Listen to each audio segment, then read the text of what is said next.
Að búa til krossapróf í Moodle er góð skemmtun, en getur verið svolítið seinleg. Það þarf að fara hér í spurningabankann, create new question, finna hvernig spurningu ætlum að hafa. Hér er bara multiple choice, þetta er venjuleg krossaspurning sem búum til, nýtt, og svo býr maður til eitthvað. Þetta sem bara sýnis, próf 31.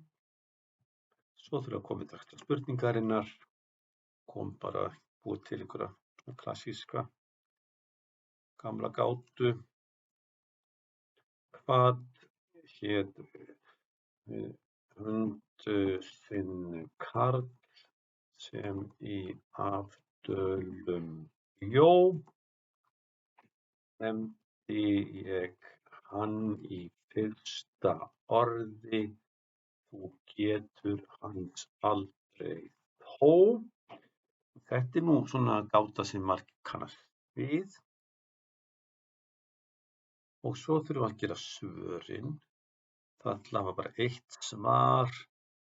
Jú, handahófsröðun. Nei. Valkostur 1, sem undir að veita snati. Ekkert fyrir það.